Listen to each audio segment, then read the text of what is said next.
ভারতের প্রধানমন্ত্রী নরেন্দ্র মোদীর সদস্য পণ্য ব্যবহার করার যে আহ্বান করেছেন, সেই আহ্বানের সাড়া দিয়ে বিজেপির রাজ্য কমিটির সভাপতি তথা রাজ্যসভার সাংসদ রাজীব ভট্টাচার্য খয়েরপুর বিধানসভার পালপাড়া এলাকাতে মৃৎশিল্পীর হাতে তৈরি করা মাটির প্রদীপ ক্রয় করেছেন রবিবার। তিনি দলীয় নেতৃত্ব এবং কর্মীদের সাথে নিয়ে গিয়ে পালপাড়া থেকে মৃৎশিল্পীর কাছ থেকে এই মাটির প্রদীপগুলো ক্রয় করেছেন।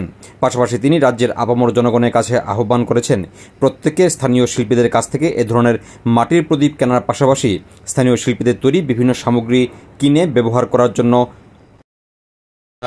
আমাদের দেশের যশস্বী প্রধানমন্ত্রী নরেন্দ্র মোদীজি উনি ভোকাল ফর লোকাল অর্থাৎ আমাদের যে দেশীয় প্রযুক্তিতে তৈরি জিনিসগুলি প্রচার প্রসারের জন্য উনি আহ্বান করেছেন এবং এই ভোকাল ফর লোকালকে সামনে রেখে আমাদের দেশীয় প্রযুক্তিতে তৈরি জিনিসগুলির চাহিদা দিনকে দিন বাজারে বৃদ্ধি হচ্ছে এবং তার প্রচার প্রসারের জন্য আমরাও দায়িত্ব নিয়েছি বিভিন্ন জায়গায় প্রচার প্রসার করা, সমাজের কাছে বার্তা দেওয়া যে আমাদের দেশীয় প্রযুক্তিতে তৈরি জিনিসগুলি স্বদেশি জিনিসগুলি ব্যবহার করার জন্য আমরা বার্তা দিচ্ছি।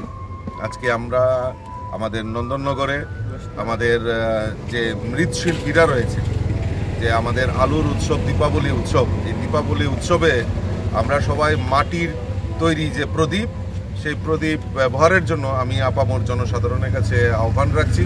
আমাদের মণ্ডলের কার্যকর্তারাও এখানে উপস্থিত আছেন, খয়েরপুর এবং আমাদের ৬ আগরতলার কার্যকর্তারা, মণ্ডল সভাপতিরা উপস্থিত আছেন।